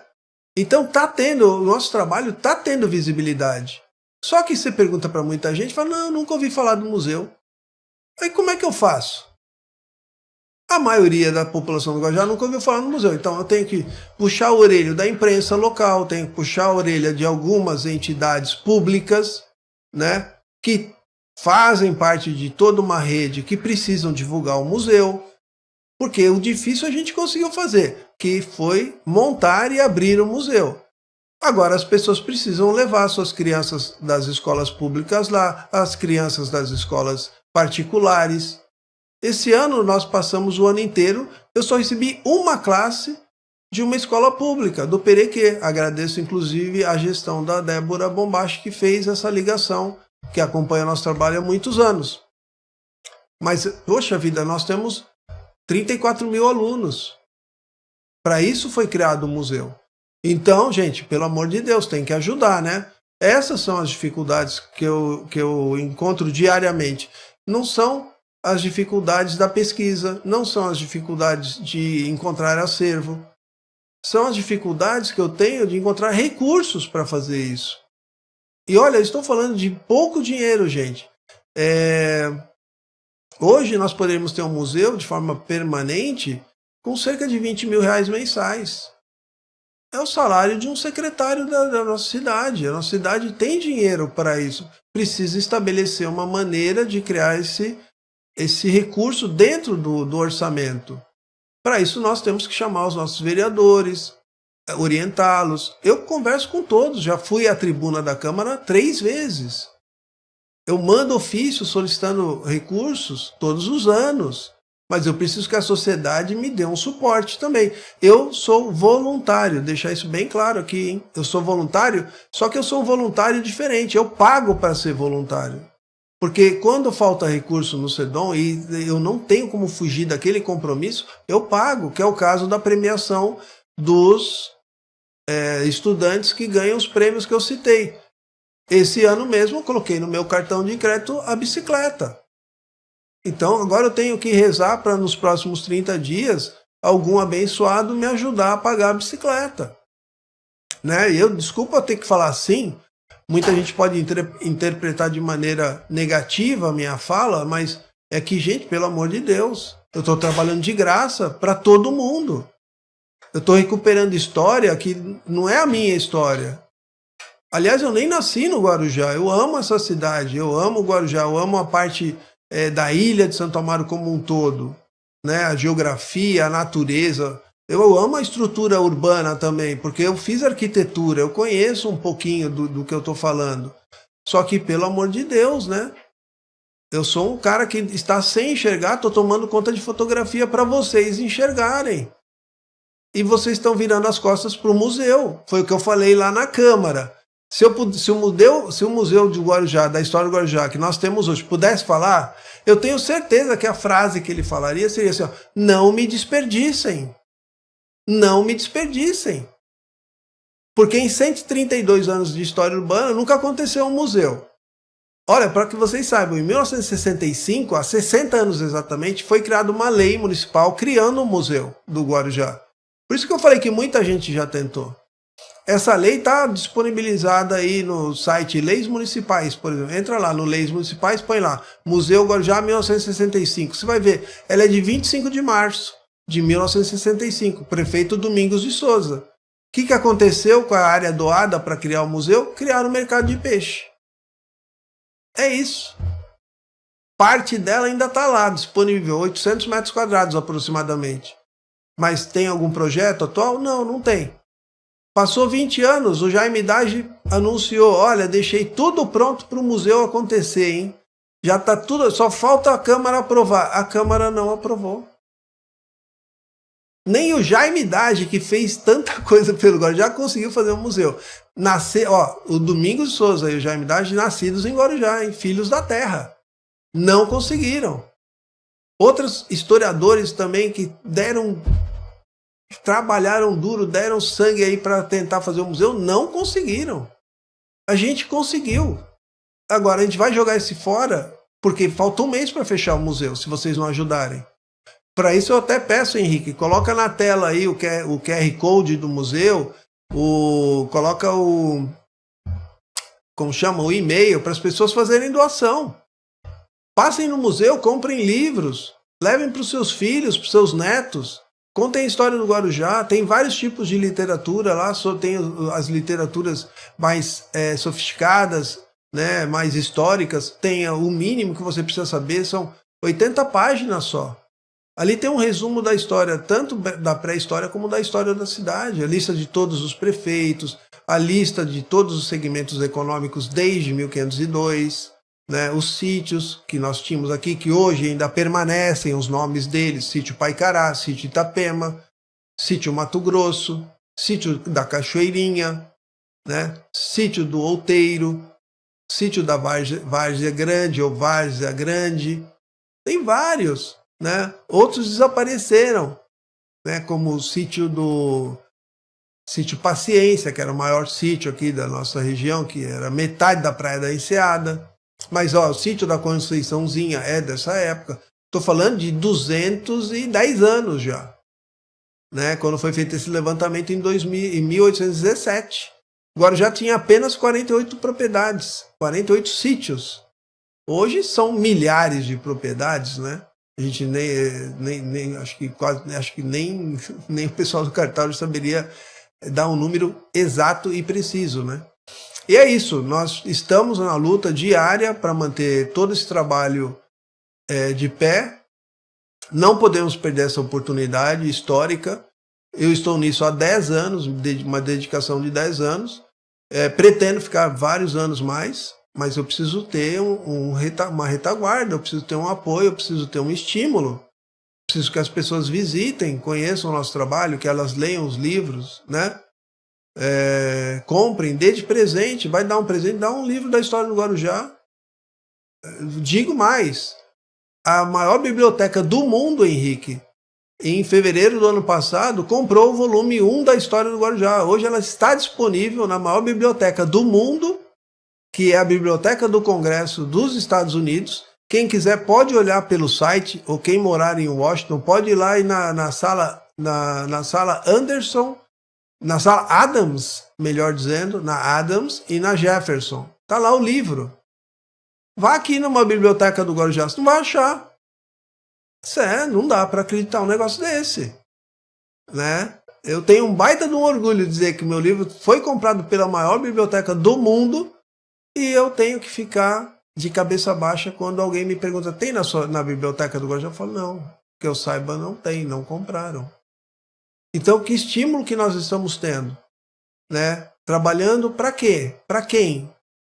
Então, gente, se você não conhece a sua história, não conhece as coisas que foram boas, as coisas que foram ruins no passado, e quer agora reinventar a história, quer a partir desse momento, vamos fazer isso, vamos fazer aquilo, sim, mas olha, lá no passado já fizeram, não deu certo. Para essa é a importância da história. É a mesma coisa que você ter contato com as pessoas da sua família, né? Papai, mamãe, vovô, vovó, bisavô e bisavó. E você sabe, você vai fazer alguma coisa, alguém vai te orientar. O mais velho vai bater no seu ombro e fala assim, senta aqui, vem aqui que eu vou te contar uma história. Olha, não é bom não fazer isso, faz desse jeito. Desse jeito dá certo, desse jeito que você está querendo, já aconteceu problema. Então é aí que a gente tem que usar a história a nosso favor, né? As gerações de agora precisam conhecer a história, precisam preservar, porque a preservação histórica no Guarujá, ela é casada com o turismo. né? Nós temos fortes e fortalezas do século XVI e XVII que são importantíssimos e que, se bem preservados, se os locais forem bem identificados, seguros para visitação, tem gente no mundo inteiro que viaja só para visitar fortes e fortalezas. É um segmento de turismo. Essas pessoas trazem dinheiro de fora para cá, moeda forte, euro, dólar e etc. Esse dinheiro entra e fica aqui. Fica na pousada, fica no restaurante, fica no Uber, fica em todos os lugares que esse turista vai usar, todos os serviços que ele vai usar. Então é para isso. Olha, e se eu ficar aqui falando, eu vou ficar falando 2 horas, Henrique, me corta. Olha, Henrique, eu vou aproveitar essa tua deixa aí e já vou te cortar, vou te dar uma tesourada. Pessoal, aproveitem agora que nós vamos para o nosso último bloco, nosso último intervalo comercial. Aproveitem para deixar seus comentários, suas perguntas, um oi, uma boa noite aí, que o Henrique Dias, historiador da cidade do Guarujá, vai responder a todos vocês no próximo bloco. Fiquem ligados, a gente volta já já.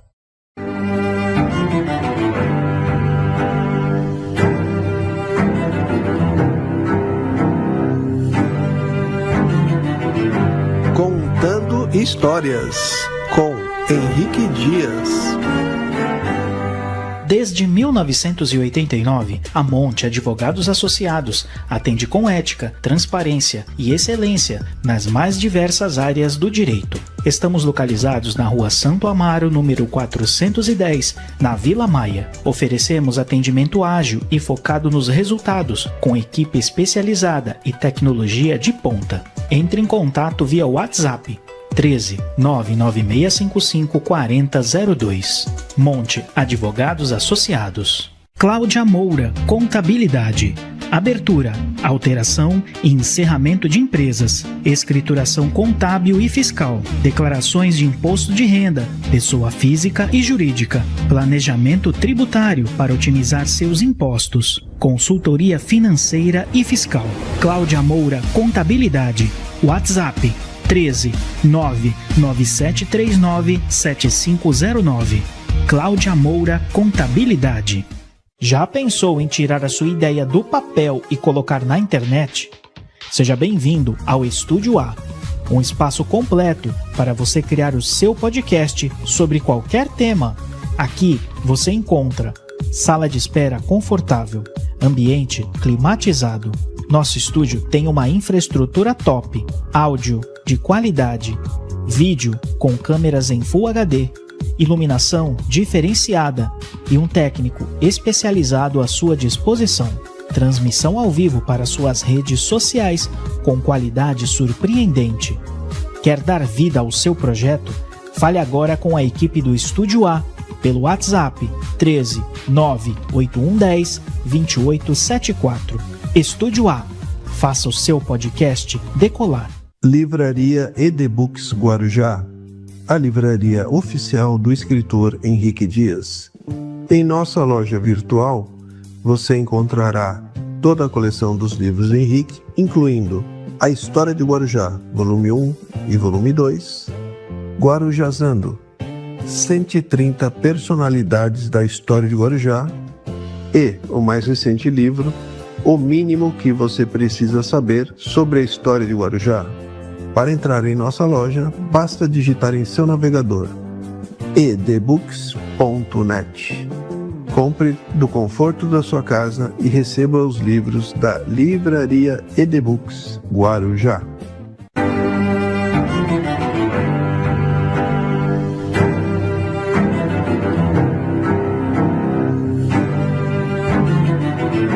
Contando Histórias, com Henrique Dias.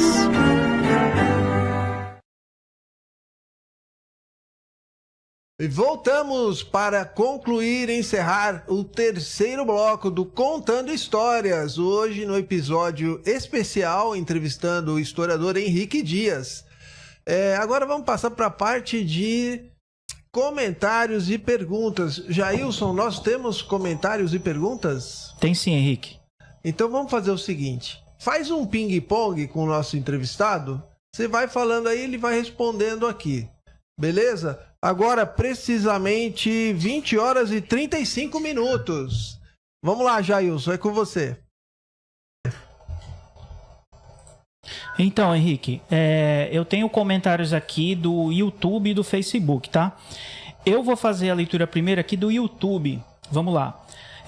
Maura Pescador. Henrique, qual a melhor lembrança que você tem da Pombeva? Ô, Maura, boa noite. Obrigado por ter comentado e feito essa pergunta. Você é testemunha do que eu vou falar agora, né? Nesse ano, eu participei de um concurso literário da cidade de Santos, o concurso da Contemporânea, e o meu trabalho foi em cima da Pombeva. A Pombeva, para mim, foi uma lição de vida. Uma pequena ilha ali resistindo a um grande oceano, né? Transformando a praia também, modificando o formato da praia, e eu participando daquilo tudo ali ao longo da minha vida, caminhando naquelas areias e vendo aquele amontoadinho de pedras. Nessa ilha que eu nadei muito, mergulhei lá do Acapulco. Bem, o que eu vou te falar? Quantas e quantas manhãs eu acordei lá do 10º andar do edifício Flamingo, enxergando aquela maravilha ali na minha frente. Só tenho boas lembranças. Obrigado, um beijão, saudades, hein? Em breve a gente tem que se encontrar. Carolina Fernandes. Parabéns pelo programa, que venham mais temporadas. É Carolina? Isso. Oi, Carolina, obrigado. A gente tá nisso aí, estamos trabalhando. Vai ver se o Henrique contribui também e cria uma 3ª temporada. Rosângela Artilheiro Esteves. Henrique, cheio de boas histórias. Conhecedor da cidade e seus moradores raízes. É verdade, você conhece bem, né, Rosângela? Todos esses anos que eu tô nisso. E obrigado por estar acompanhando esse podcast. Nós estamos aqui ao vivo agora. Deixa eu ver até que horas são. 20 horas e 36 minutos. Diretamente dos estúdios da Rádio Litoral Paulista. Pode falar, Jair. Fabrício Leutz, boa noite, parabéns. Grande Fabrício, um abração. Rômulo Sombra, também dando boa noite. Valeu, Rômulo, obrigado. Odete Petroski, também dando boa noite. Odetinha, um beijo. Deixando os parabéns dela aqui também. Obrigado, Odete. Sandra Daige Antunes Correia Hitner. Tenho lido esse conteúdo no livro. Tinha lido esse conteúdo no livro, mas acho heróico esse projeto de cavar as informações sobre a história do Guarujá. Ô, Sandra, muito obrigado. Vou aproveitar também, que eu não tive a oportunidade de falar isso no segundo bloco. Essas histórias estão nesse livro aqui, Guarujazando, e nesse aqui, Fidel com a dele e eu com a minha. Ambos estão disponíveis na Livraria ED-Books Guarujá do Facebook, tá bom? Livraria ED-Books Guarujá. É só olhar na propaganda que vai encerrar, inclusive, esse programa. Vamos lá. Valeu, Sandra. Obrigado. Um beijo. Paulo Predella, dando boa noite também. Ô, Paulo, muito obrigado. Angélica Dias, falando que você é maravilhoso, que você é demais. Valeu, mana. Um beijo, te amo. E deixou um comentário também. Infelizmente, é muito triste ver que os moradores da cidade não demonstram interesse algum. Escolas e professores sem nenhum interesse. Tá difícil, Angélica. Você que já foi professora na rede pública, sabe bem como funciona, né? Mas a gente está tentando mudar esse quadro, tentando conscientizar a população da importância de conhecer a história da nossa cidade para a gente ver o que foi bom, né, e tentar repetir. E o que foi ruim, esquecer, né? Henrique, por enquanto são esses comentários aí.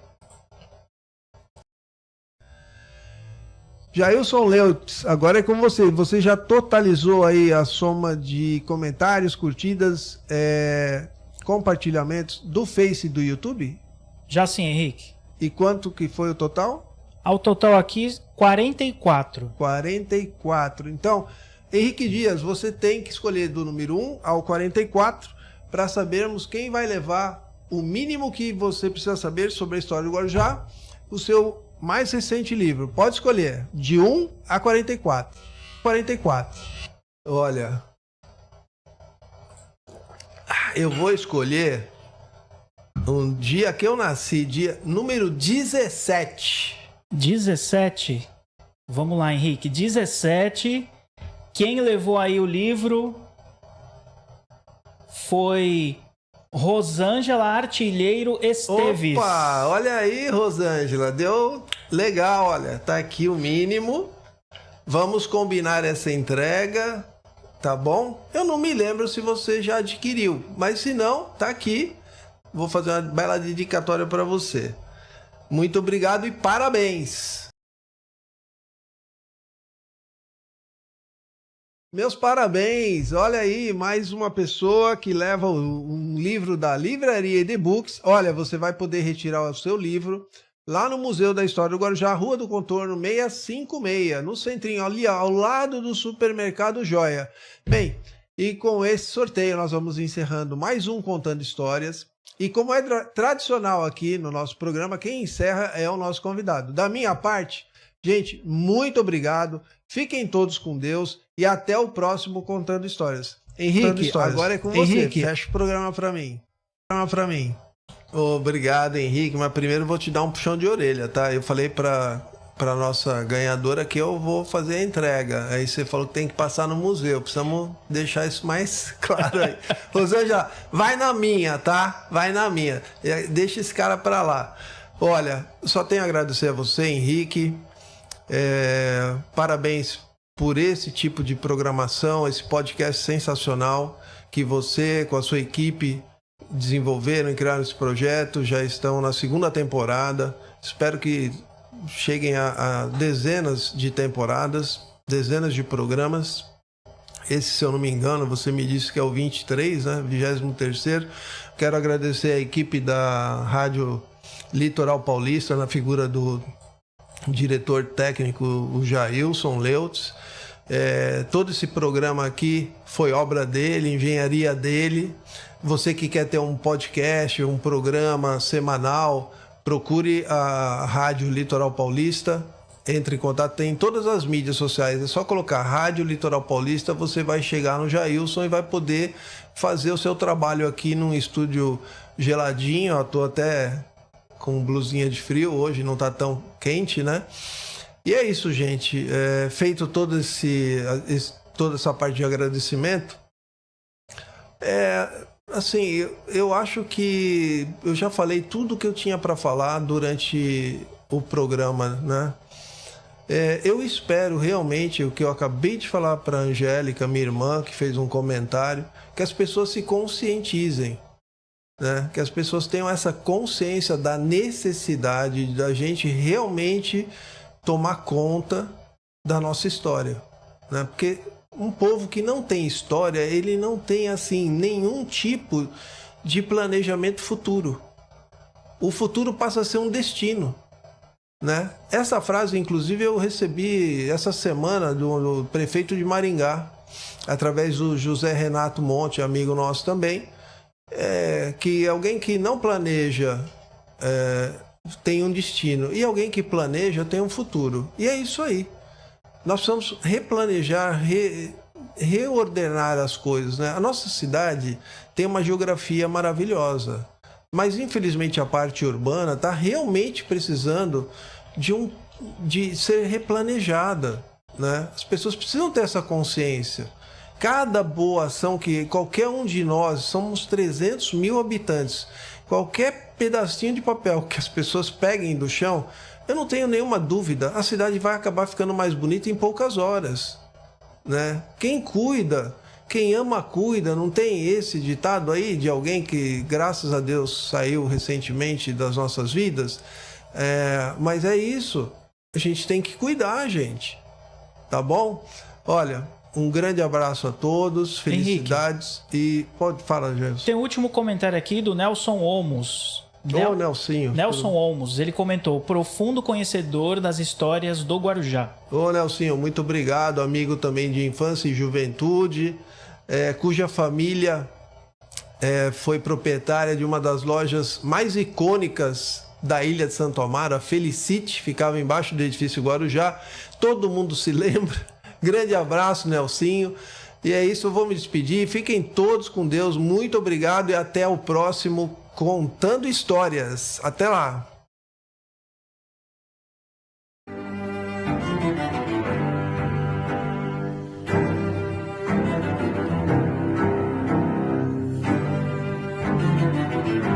Contando Histórias, com Henrique Dias. Desde 1989, a Monte Advogados Associados atende com ética, transparência e excelência nas mais diversas áreas do direito. Estamos localizados na Rua Santo Amaro, número 410, na Vila Maia. Oferecemos atendimento ágil e focado nos resultados, com equipe especializada e tecnologia de ponta. Entre em contato via WhatsApp 13 99655 4002. Monte Advogados Associados. Cláudia Moura, Contabilidade. Abertura, alteração e encerramento de empresas, escrituração contábil e fiscal, declarações de imposto de renda, pessoa física e jurídica, planejamento tributário para otimizar seus impostos, consultoria financeira e fiscal. Cláudia Moura, Contabilidade. WhatsApp 13 99739 7509. Cláudia Moura, Contabilidade. Já pensou em tirar a sua ideia do papel e colocar na internet? Seja bem-vindo ao Estúdio A, um espaço completo para você criar o seu podcast sobre qualquer tema. Aqui você encontra sala de espera confortável, ambiente climatizado. Nosso estúdio tem uma infraestrutura top, áudio de qualidade, vídeo com câmeras em Full HD, iluminação diferenciada e um técnico especializado à sua disposição. Transmissão ao vivo para suas redes sociais com qualidade surpreendente. Quer dar vida ao seu projeto? Fale agora com a equipe do Estúdio A pelo WhatsApp 13 98110 2874. Estúdio A. Faça o seu podcast decolar. Livraria Edebooks Guarujá, a livraria oficial do escritor Henrique Dias. Em nossa loja virtual, você encontrará toda a coleção dos livros de Henrique, incluindo A História de Guarujá, volume 1 e volume 2, Guarujazando, 130 personalidades da história de Guarujá, e o mais recente livro, O Mínimo que Você Precisa Saber sobre a História de Guarujá. Para entrar em nossa loja, basta digitar em seu navegador edebooks.net. Compre do conforto da sua casa e receba os livros da Livraria Edebooks Guarujá.